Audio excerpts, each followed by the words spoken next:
على رسوله الكريم أما بعد فأعوذ بالله من الشيطان الرجيم بسم الله الرحمن الرحيم رب اشرح لي صدري ويسر لي أمري واحلل عقدة من لساني يفقهوا قولي ربي زدني علما اللهم فقهني في ديني اللهم إني أسألك علما نافعا ورزقا طيبا وعملا متقبلا اللهم صل على محمد وعلى آل محمد كما صليت على إبراهيم وعلى آل إبراهيم إنك حميد مجيد اللهم بارك على محمد وعلى آل محمد كما باركت على إبراهيم وعلى آل إبراهيم إنك حميد مجيد.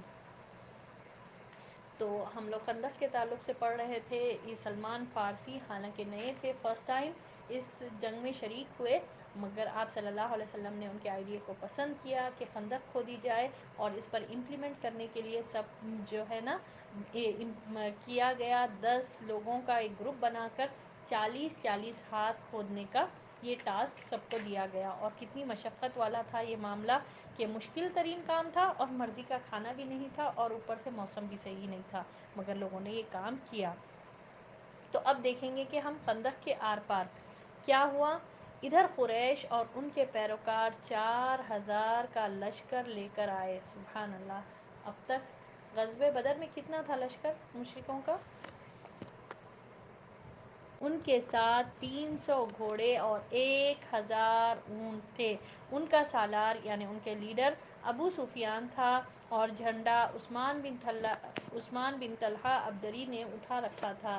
انہوں نے جرف اور زغابہ کے درمیان روما کے مشتمل اسیال میں پڑاؤ ڈالا.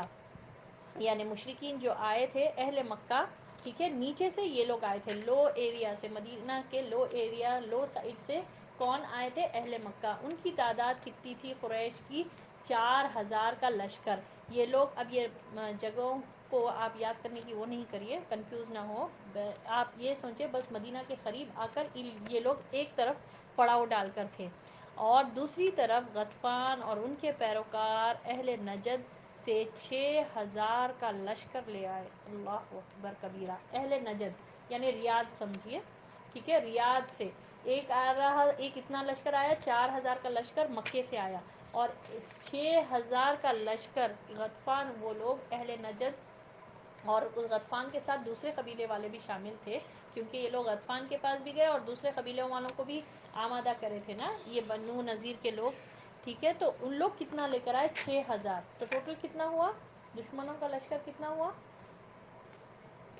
10,000 کا لشکر. آپ سوچئے مدینہ کتنی چھوٹی سی جگہ ہے. اور کیا ہوا پھر؟ اور احد کے دامن میں وادی نخمی کے آخری سرے پر خیمہ زن ہو گئے.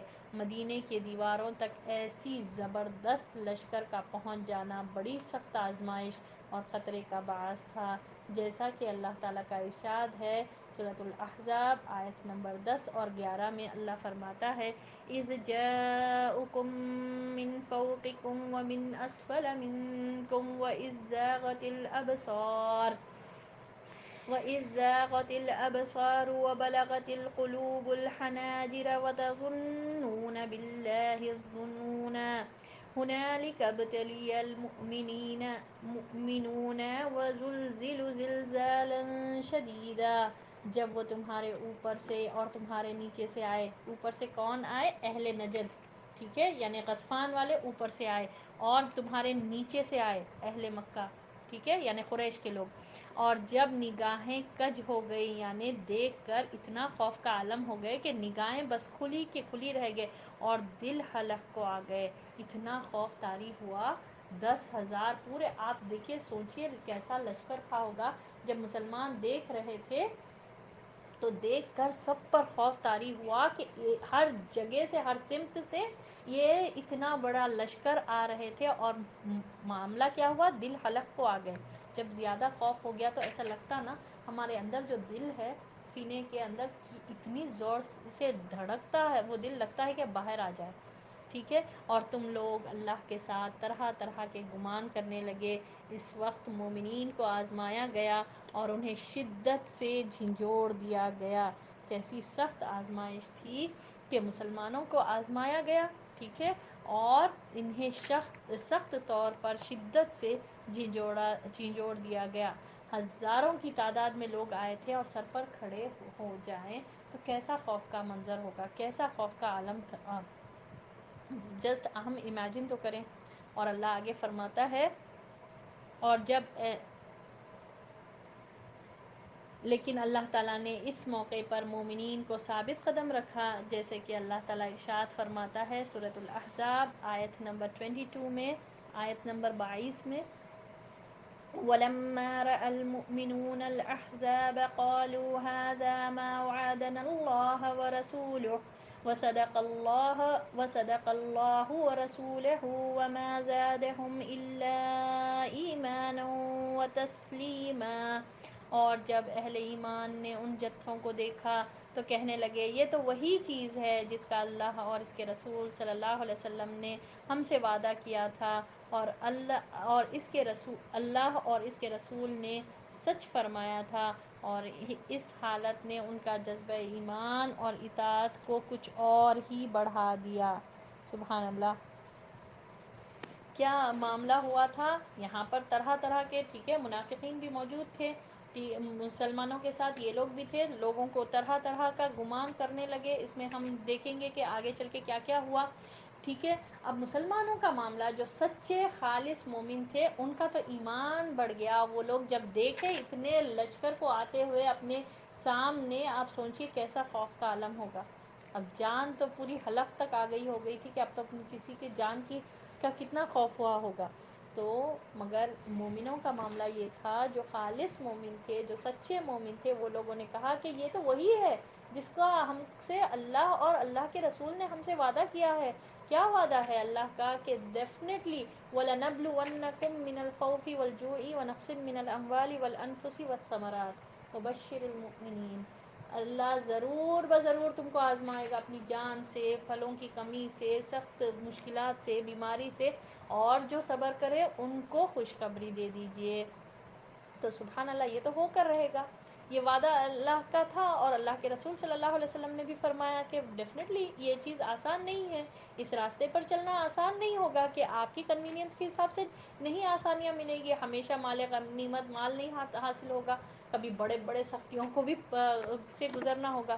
تو ان لوگوں نے کیا کہا, خالص مومنوں نے, کہ یہاں پر ان کی ایک پازیٹیو تھنکنگ تھی, ایک مثبت سوچ تھی, ٹھیک ہے, ایک پازیٹیو تھنکنگ کے ساتھ تھے کہ ڈیفینیٹلی یہ تو ہمارے ساتھ یہ تو ہونا ہی ہے, یہ ہم کو تو مشکلوں کو فیس کرنا ہی ہے.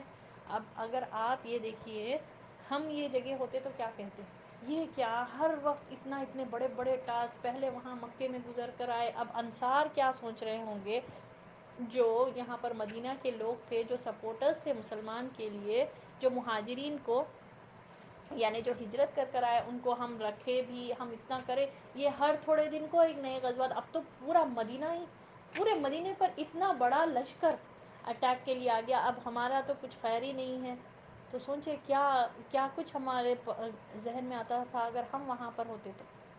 یہ تو مشکلیں ہی مشکلیں ہیں, یہاں پر تو کچھ آسانیاں ہی نہیں ہو رہے, کبھی کچھ, کبھی یہ ہے, جانے چلے گئے ہمارے لوگوں کی. سبحان اللہ. یہ غزوہ احد میں ہوا, 70 شہید جہاں پر ہوئے, اب یہ یہاں پر غزوہ خندق میں اتنا بڑا لشکر آ گیا, اب کیا کریں گے ہم. مگر جو خالص رہتے, جو واقعے میں اللہ کے بارے میں حسن ظن رکھتے نا, وہ کبھی اپنی زبان سے ایسے بات نہیں نکالتے.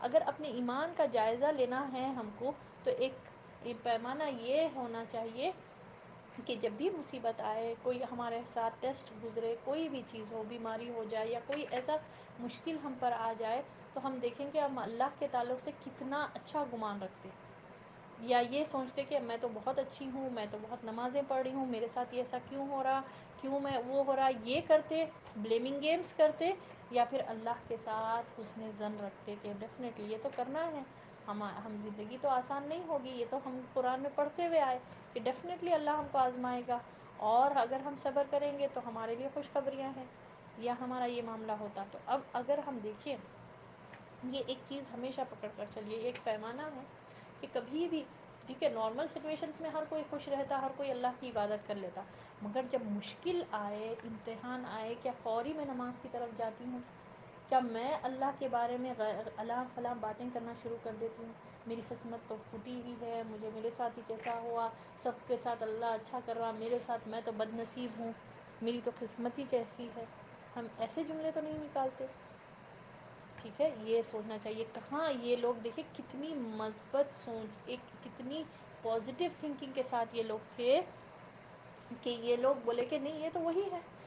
یہ دیکھ کر کے ہمارے اوپر چڑھ کر آ رہے ہیں، نیچے سے بھی اوپر سے بھی اتنا بڑے بڑے لشکر، 4,000 یہاں سے آ رہے ہیں، لوگوں کی تعداد پورے جو ہے نا اسلحہ پہنے ہوئے، ویپنس لے کر سب آ رہے ہیں طرف مدینے کے، یہ سائڈ سے بھی، ان کے اوپر سے بھی اور ان کے نیچے سے بھی. مگر یہ لوگ اپنی جگہ قائم ہیں. ان کی جو پازیٹیو تھنکنگ تھی، ان کی جو مثبت سوچ تھی، اس کا ذکر ہے کہ اللہ فرمایا، اللہ کہہ رہا ہے کہ جو مسلمان تھے، جو واقع میں سچے مومن تھے، ان لوگوں نے کہا کہ اللہ کا وعدہ تو سچا ہے. یہی وہی چیز ہے جس کا وعدہ ہم سے اللہ اور اللہ کے رسول نے کیا ہے، اور ان کی اطاعت اور ان کے ایمان کو اور کچھ زیادہ ہی بڑھا دیا. اللہ اکبر کبیرہ، کیسے وہ قسم کے لوگ تھے یہ. تو ہمیشہ یہاں سے ہم جو لیسن لیتے ہیں کہ ہمیشہ چاہے کچھ بھی ہو معاملہ، پازیٹیو تھنکنگ کے ساتھ رہنا چاہیے، اور اللہ مجھے اور ہم سب کو عمل کی توفیق عطا فرمائے. اور کبھی بھی اپنے آپ کو دیکھنا چاہیے کہ ایمان کیسا ہے ہمارا.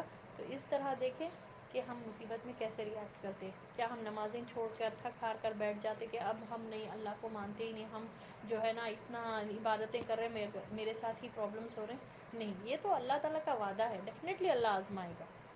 ٹھیک ہے. تو اب اس کے علاوہ کیا ہوا؟ البتہ منافقین اور بیمار دلوں کا حال یہ ہوا کہ انہوں نے کہا ما وعدنا اللہ ورسولہ الا غرورا.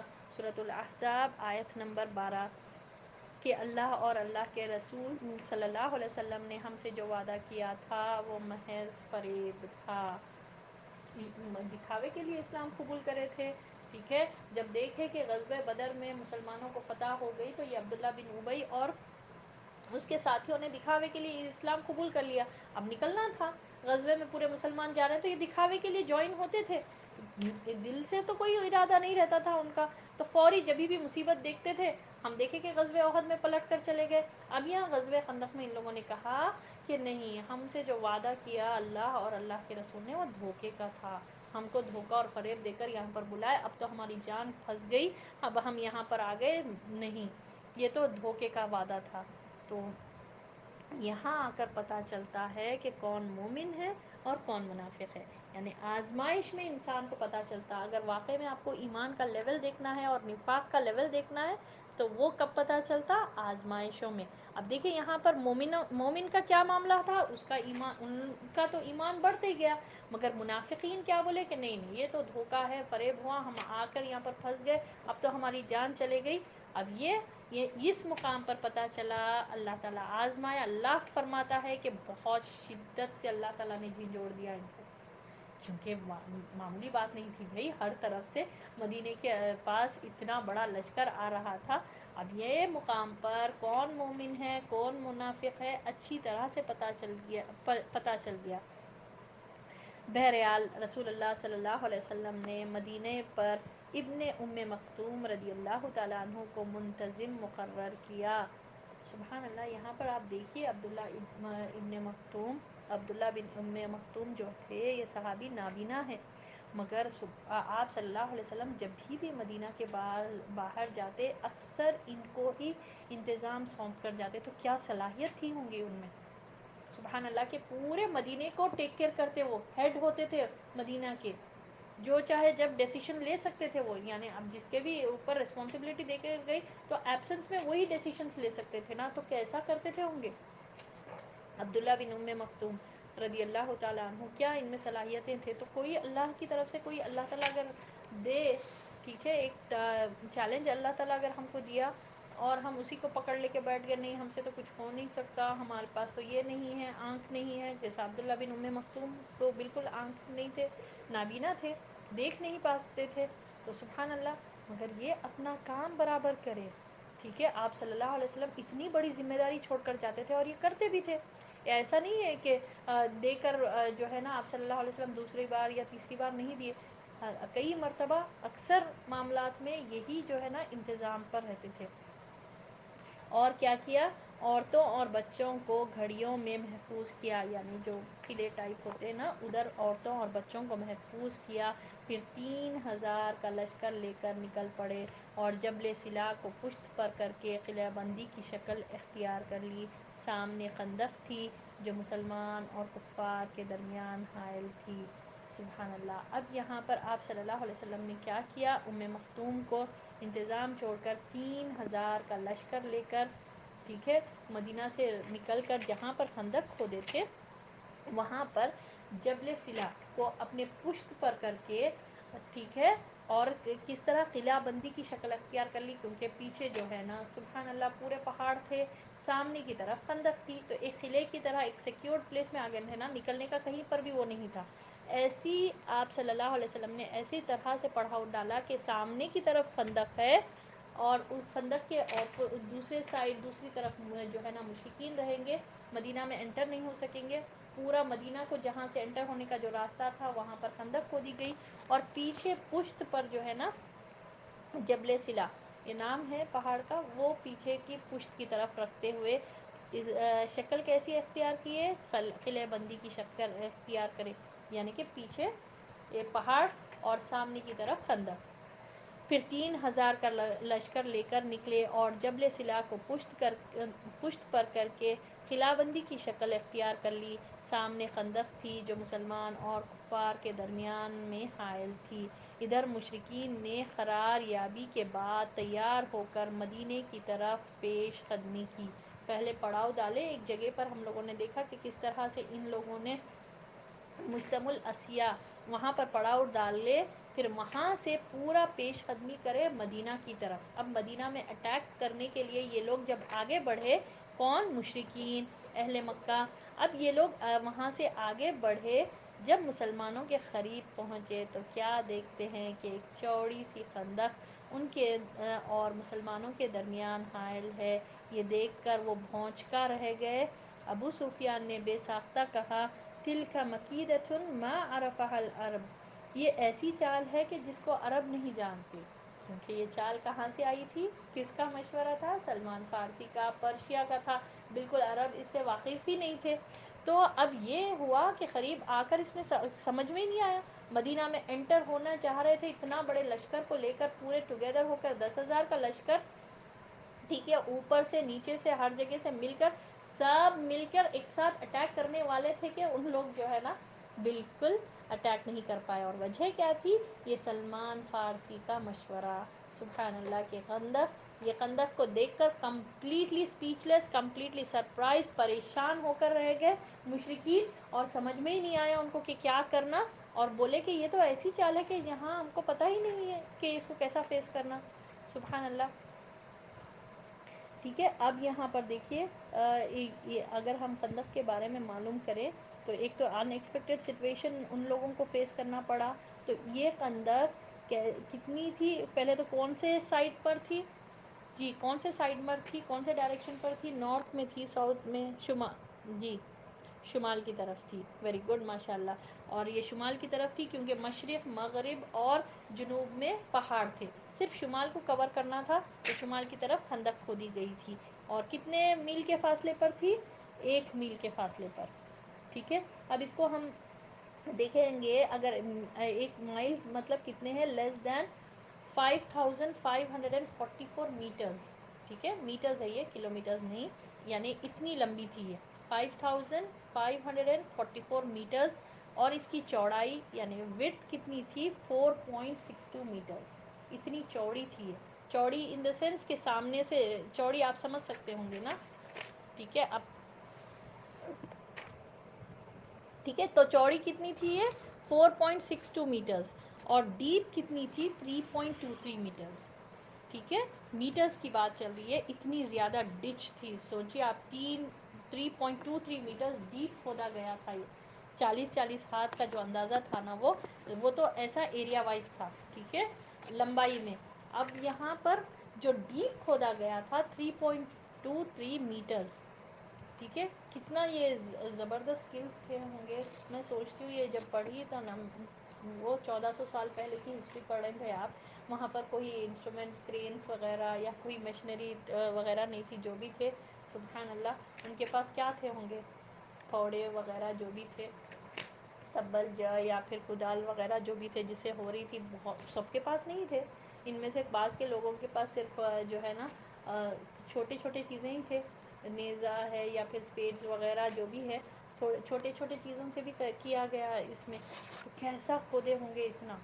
اور سبحان اللہ آپ کو معلوم، لاسٹ ٹائم بھی سیرت میں آپ لوگوں کو بتائی کہ ڈاکٹر حمید اللہ یہ ایک بہت بڑے ہسٹورین ہیں. ڈاکٹر حمید اللہ جو ہے نا حیدرآباد دکن سے تعلق رکھتے، بہت بڑے بہت فیمس ہسٹورینس ہیں. انہوں نے دین کے لیے بہت خدمت کی ہے. تو ساری زندگی انہوں نے دین کی خدمت میں گزاری. انہوں نے ایسے مینوسکرپٹس تیار کیے تھے جو کسی نے نہیں کی تھی، یعنی کہ اب کسی نے اس کو نہیں تیار فرمایا تھا. تو انہوں نے مینوسکرپٹس بنائے. یعنی ہسٹورین، یعنی ہم سمجھ سکتے کہ ہسٹری، تاریخ پڑھنے والوں کو ہسٹورینس کہا جاتا نا. تو انہوں نے یہ تیار کیا تھا اور مکاتبات چھان کر اس کو کتاب کی شکل انہوں نے دی.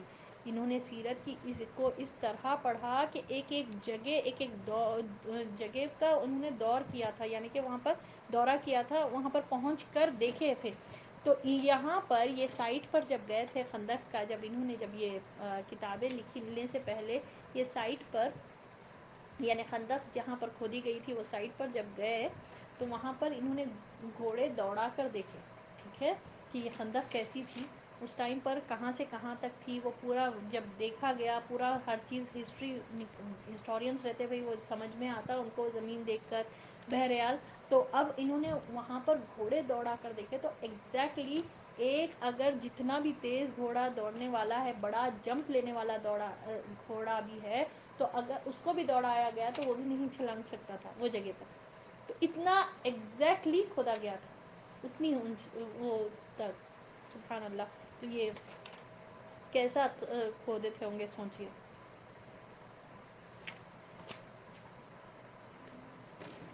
جی شمال تک پار کر سکتے تھے، مگر گھوڑے کو بھی جیسا چھلانگ نہیں کر رہے اتنا کھودی گئی، اتنی یعنی کہ چوڑائی میں اتنی زیادہ تھی.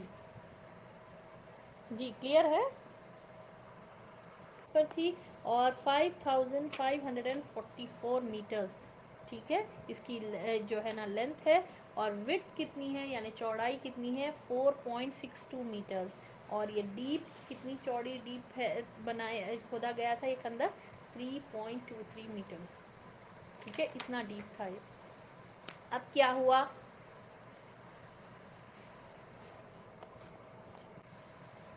بعد میں جب پورے ڈیسائیڈ کریں کہ پورے 10,000 مل کے ایک ساتھ مارچ کریں گے، مدینے پر جا کر اٹیک کریں گے، اور پورے نکلے.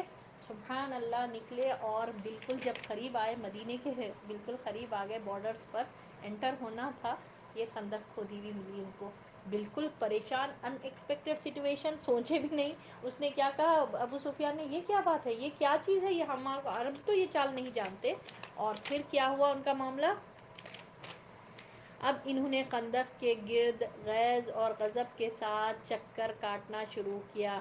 انہیں کسی ایسے نقطے کی تلاش تھی جہاں سے خندق پار کر سکے، لیکن مسلمان ان پر تیر برسا کر انہیں خندق کے قریب آنے نہیں دے رہے تھے، اور تاکہ وہ اس میں نہ کود سکے اور نہ مٹی ڈال کر راستہ بنا سکے. ٹھیک ہے، اب یہاں پر مسلمان جو ہے نا بالکل اس کے کنارے پر، ٹھیک ہے، جہاں جتنا بھی خندق جتنی بھی لمبی تھی اس کے کنارے پر مسلمان تھے، اور ان کو بالکل قریب آنے نہیں دے رہے تھے. ان پر تیر برسا کر، ٹھیک ہے، ان کو دور رکھ رہے تھے تاکہ وہ آگے آئے بھی نہیں، اور کوئی جو ہے نا کوشش نہ کر کے مٹی ڈال دے سکتے، مٹی ڈال کے یہ جو ہے نا خندق کو برابر کر سکتے.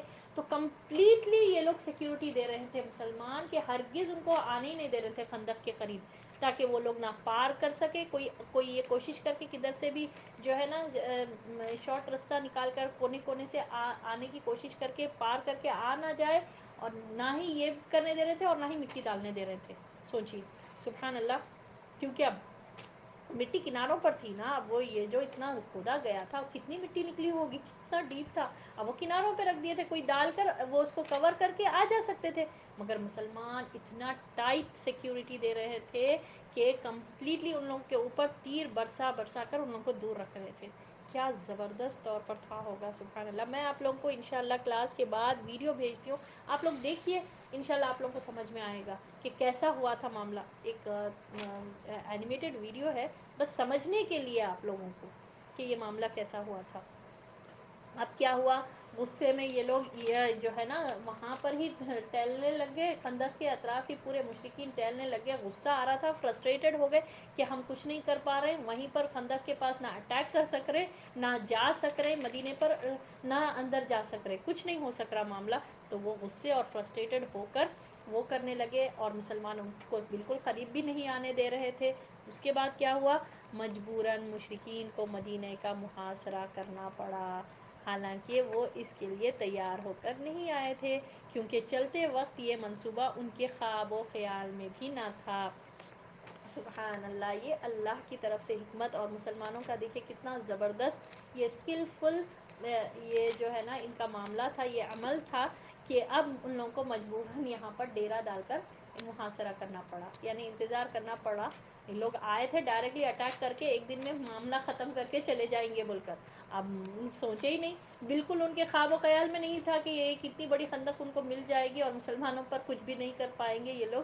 اب یہ لوگ مجبوراً, ٹھیک ہے, مجبوری کے طور پر اب ان کو اسٹے کرنا پڑا. اب کرنا تھا کچھ تو بھی آئیڈیا, نیکسٹ ڈے تو بھی نکالتے, دوسرے دن تو بھی نکالتے, تیسرے دن تو بھی نکالتے, کچھ تو سوچیں گے نا. تو پورے لوگ وہاں پر محاصرہ کر کر انتظار کرنے لگے. اب لیکن بہرحال اب وہ روزانہ دن میں نکلتے اور خندق عبور کرنے یعنی خندق کو پار کرنے کی پوری کوشش کرتے رہتے, جبکہ مسلمان پورے راستے پر ان کے سامنے موجود ہوتے اور تیروں اور پتھروں سے ان کا استقبال کرتے تھے. مشرکین نے کئی بار بڑی زبردست کوشش کی اور پورا دن اسی میں صرف کر دیا, لیکن مسلمان بھی دفاع میں ڈٹے رہے, یہاں تک کہ ان کی اور رسول اللہ صلی اللہ علیہ وسلم کی کئی نمازیں قضا ہو گئی, اور سورج ڈوبنے کے قریب یا ڈوبنے کے بعد ہی انہیں ادائیگی کا موقع مل سکا. اس وقت نماز خوف مشروع نہیں ہوئی تھی, یعنی مسلسل پیرا دے رہے تھے, مشکل تھی, ان لوگوں کو بالکل آنے نہیں دے رہے تھے. تو تمام مسلمان جو ہے نا پورے تعینات تھے اس کے خندق کے بارڈرز پر, خندق کے کنارے پر سب لوگ تھے, اور تیریں برسا رہے تھے, پتھر برسا رہے تھے تاکہ وہ آئے نہیں. اور یہ لوگ ہمیشہ کوشش کر رہے تھے کہ ہم پار کرنے کی کوشش کریں, مگر وہ نہیں ہو رہے تھے, کوشش ان کی ناکام ہوتے جا رہی تھی. اور اسی چیز کو کرتے ہوئے محمد صلی اللہ علیہ وسلم اور بہت مسلمانوں کی جو ہے نا نمازیں قضا ہو گئی, یعنی عصر کی نماز رہ جاتی تھی, پڑھ نہیں سکتے تھے ظہر اور عصر. اور معلوم ہے دن سورج ڈوبنے کے بعد تو جنگ نہیں ہوتی کچھ بھی, وہ لوگ تو جا کر سو جائیں گے, اب ریسٹ کا ٹائم رہتا تھا. تو سورج ڈوبنے تک جتنے بھی نمازیں رہتی تھی وہ کئی نمازیں قضا ہو گئی. اور ڈوبنے کے بعد تھے کہ ایک ہٹتا دوسرا آتا تھا, اتنا بڑا لشکر تھا ہوگا ان کا, ایک گروپ بنا کر آتے تھے ہوں گے یہ لوگ کوشش کرنے کے لیے کہ ہم یہ پار کر لیں, یہ خندق کو پار کر لیں, اس کو ہم کچھ نہ کچھ کر دیں گے, مگر وہ لوگ ناکام ہوتے تھے. اور ادھر مسلمان پوری ٹائٹ سیکورٹی دیتے تھے, سخت ترین طور پر لوگ جگہ پہ سے ہٹتے ہی نہیں تھے. ٹھیک ہے,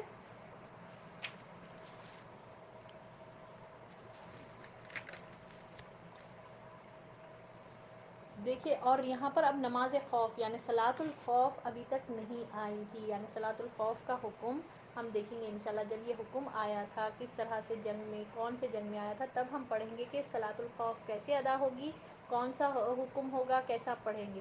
مگر یہ ہوا کہ مسلمان قضا کرتے تھے نماز. ٹھیک ہے, تو نماز قضا کون سے موقعوں پر ہو رہی ہے یہاں پر دیکھیے.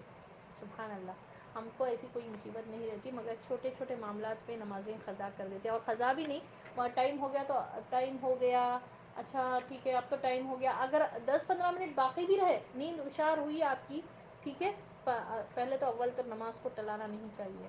کوشش یہی کرے کہ اول وقت میں نماز ہم پڑھیں. دیکھیں نماز آپ صلی اللہ علیہ وسلم کو یہ یاد رکھیے کہ کس طرح سے ملی.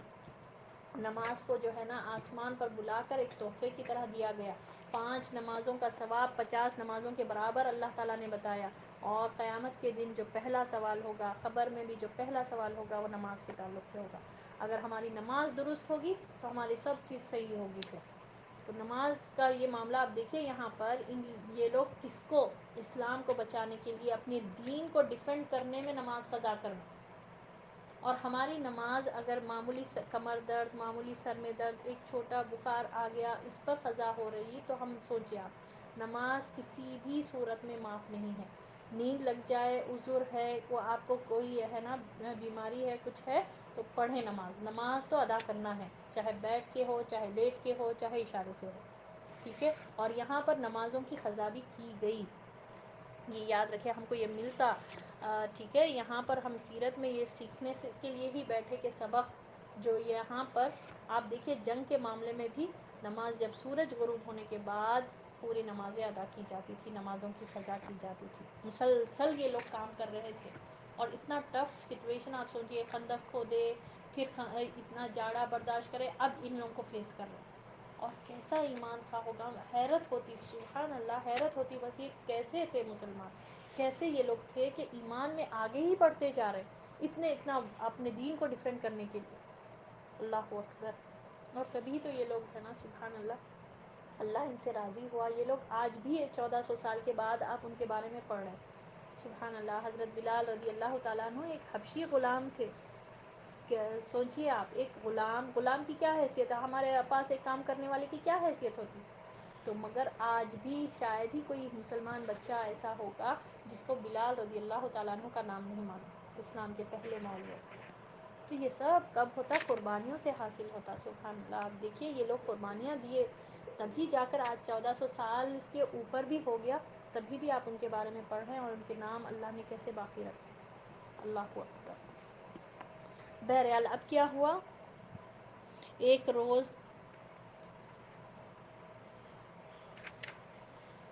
روز مشرکین کے شہ سواروں کی ایک جماعت نے، جن میں عمر بن عبد ود، اکرمہ بن ابی جہل اور ضرار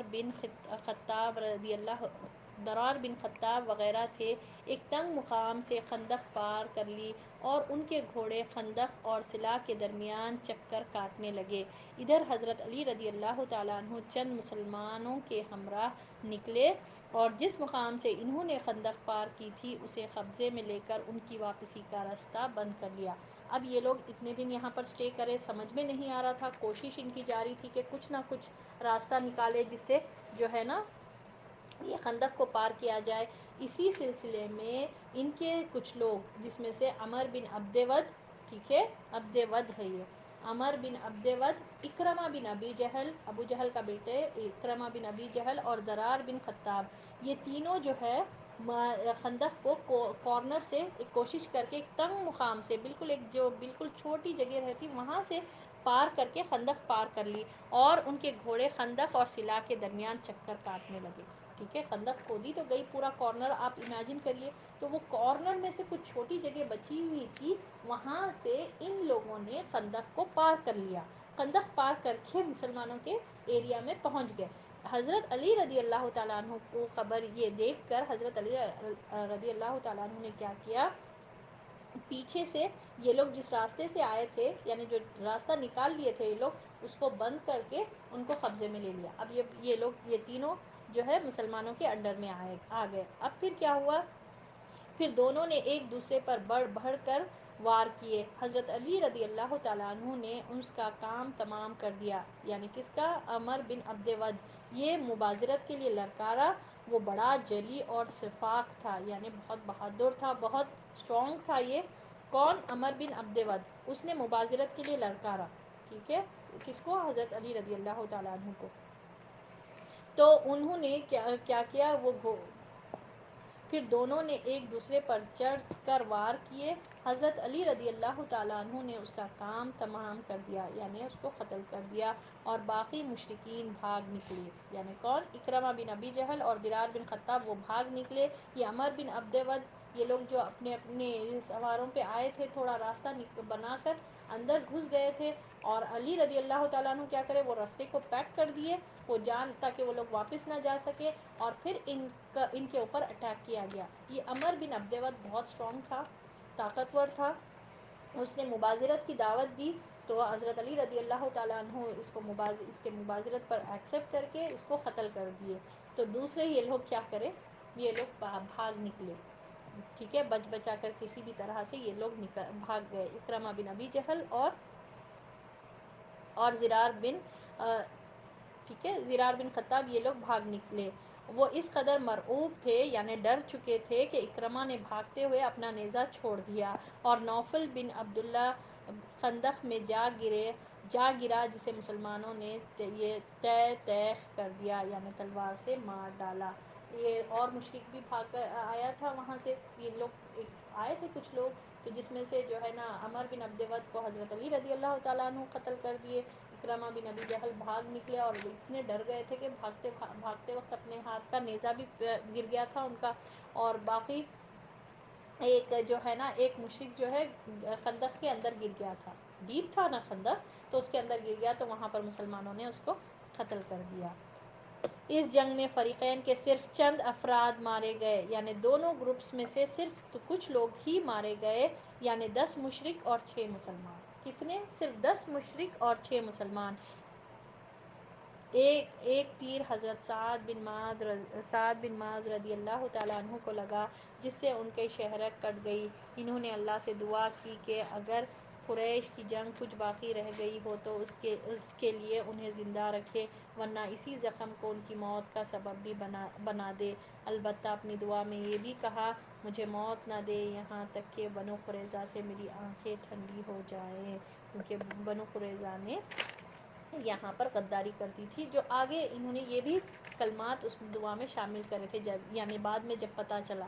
اب ہوا کیا تھا، ٹھیک ہے، اب مسلمان تو اپنی جگہ ڈٹے ہوئے تھے، اپنی جو ہے نا وہ برابر سیکیورٹی دے رہے تھے، مدینے کی برابر حفاظت کر رہے تھے، اور یہاں پر جو ہے نا یہ جنگ میں یعنی غزوہ خندق میں صرف 10 مشرک اور 6 مسلمان مارے گئے، ٹھیک ہے۔ اور ہوا یہ کہ اس جنگ میں حضرت سعد بن معاذ، ٹھیک ہے، سعد بن معاذ کے بارے میں پیچھے پڑھے تھے کہیں؟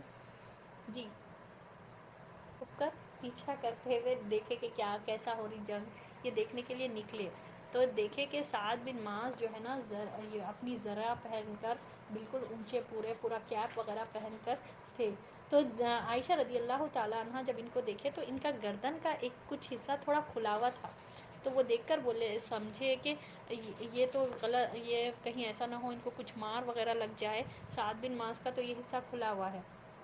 تو پھر وہ ہے نا اتنی زبردست طریقے سے جب یہ گھوڑے پر چڑھتے تھے نا، ہم کو اچھل کے چڑھنا پڑتا، یہ اتنے ٹال تھے تو ان کے پیر جو ہے نا زمین تک جاتے تھے، تو سبحان اللہ یہ سعد بن معاذ ہے۔